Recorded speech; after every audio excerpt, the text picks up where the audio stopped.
Ma elan Viljandimaal. Olen metsamees. Tööl käin metsas ja kodus käin ka metsas.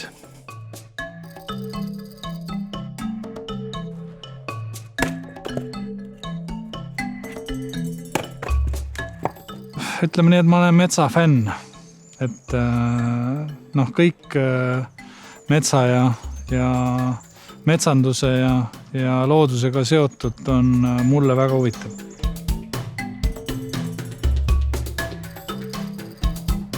See ongi igal inimesel on see metsaküpsus erinev. Mõnel on metsaküpsus maasika järgi. Tema jaoks on see mets, kus kasvab maasikas. Mõne all on vaarikas. Mõni räägib metsast, kus kasvavad jämedad palgipuud, nii-öelda, kus saab maja ehitada. See on iga inimese jaoks on see metsaküpsus erinev. Aga ütleme, metsameeste jaoks on tegelikult need lihtsalt erinevad arengujärgud.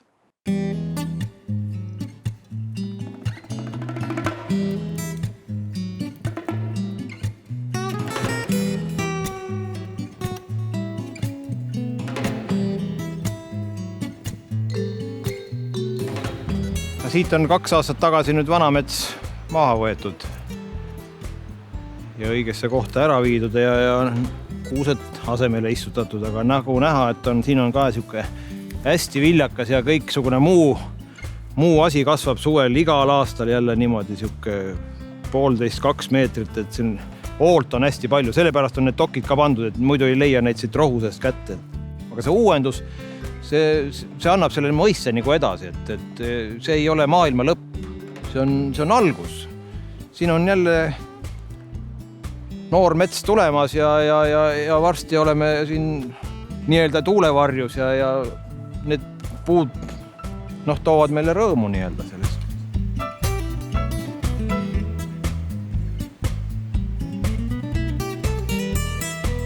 Me oleme 2 aastat tagasi raiutud langil, mille siis uuendasid meil poisid, et meil peres kasvab 3 poissi. Vanemad poisid on juba 16-17 aastat vanad ja nad viimased 3-4 aastat on tihedalt selles mõttes metsaga seotud, et nad uuendavad neid lanke istutuse teel, nad hooldavad neid noorendikke ja ma olen püüdnud nagu edasi kanda seda nii-öelda metsakasvatuse teadmisi neile.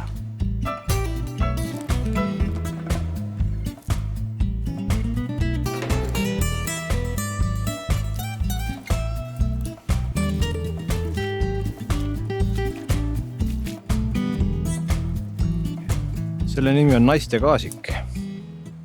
Jah. See on oma lugu ka, et kunagi andsin vanemale tütrele kiini pihku ja hakkas sellistest pihta ja näitasin, kuidas hakata arvendama. Majandamise koha pealt nii palju, et siin on nüüd näha, et kus me oleme arvendanud. Võrdluse võime tuua nii-öelda porgandipeenraga, et kui me võtame vahepealt mõned välja, siis salve lähevad meil ikka niisugused ilusad, toredad viljad ja mida tahame võib-olla turule viia. Aga vaadata siia selja taha, kus nii-öelda see arvendus on tegemata, me ei ole vahepeal siit midagi vahepealt välja võtnud. Siis on niisugune selge pilt, on see diametri vahe, et siin on niisugused, me ei saa saaki, samas on seda kasvuruumi ja seda võra, see, mis peaks neelama päikest ja aitama sellel kasel kasvada, seda on niivõrd vähe.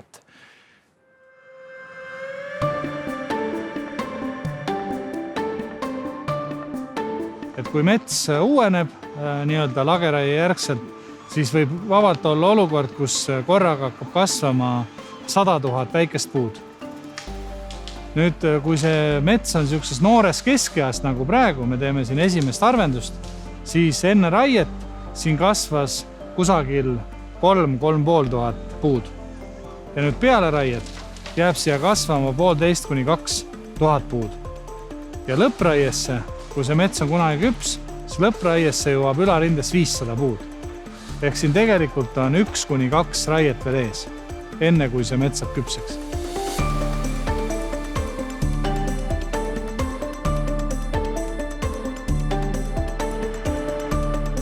Ehk et 15 aastat tagasi põhimõtteliselt kõik selline puu jäi metsa alla. Puu, mis välja tuli, pidi olema minimaalselt 8 sentimeetrit. Nüüd metsale, ütleme, et see, et me viime selle energia ja selle väetise ära selle puidu näol, siis see ka midagi ei tähenda, sest tegelikult seda oksa ja raiejäätmeid jääb nii palju maha, et see puu ei suuda isegi seda kogust omastada. See lihtsalt uhutakse muidu läbi.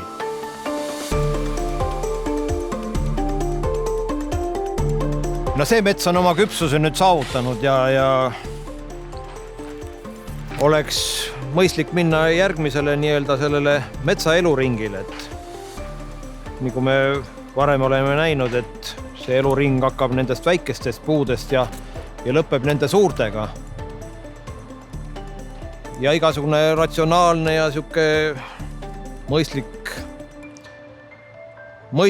mõtlemine ütleb, et aeg oleks saaki lõigata.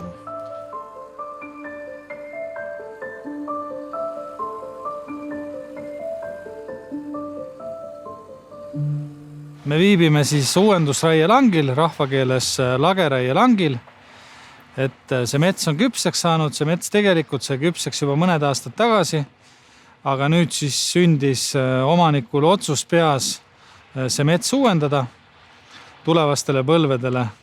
Ja see metsaomanik ise on tegelikult seal Taamal töötava traktori peal. Ta on ise Valgapuu voorvaarderi juht ja seal natukene eemal on ka ta kodutalu. Et raiume nii-öelda tema kodumetsa.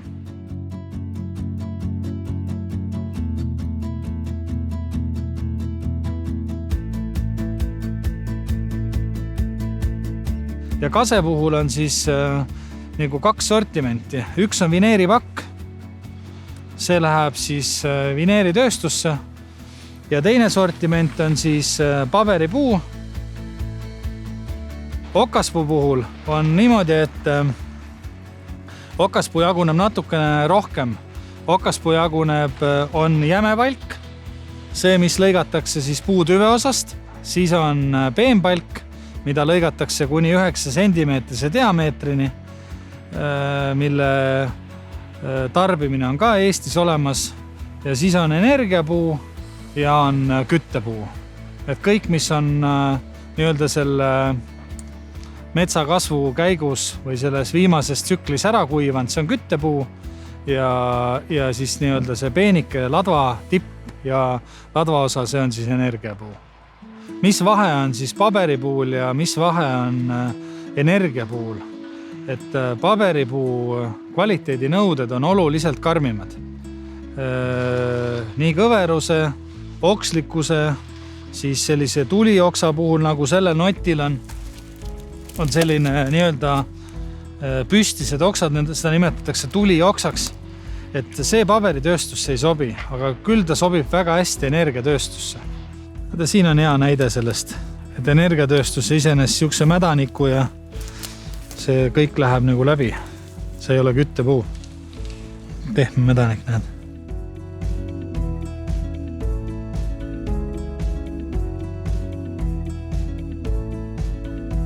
Meil tuleb istutada, meil tuleb neid noori metsi hooldada. Seda tööd on metsas alati. Et selles mõttes on ta selgelt minu hinnangul kõige suurem alustala maapiirkonnas. Mets toidab ja katab. Ja ma arvan, selles lauses on hästi palju öeldud. Öeldud seda, et ka täna Eestis väga paljude perede leib tuleb metsast. Otsese tööna meid ümbritseb puit igal pool, ka kodus. Metsa väärtused on igale ühele tõenäoliselt erinevad. Kellele on ta puhkuse koht, kellele töökoht, kellele marjakorjamise koht, kellele seenekorjamise koht. Et metsa väärtused ongi iga inimese jaoks erinevad. Aga mida unustada ei tohi, on see, et meie kliimavöötmes, see, et mets säilitaks näo, tuleb metsa majandada ja selleks, et teenindada elanikkonda, tuleb ka metsa majandada.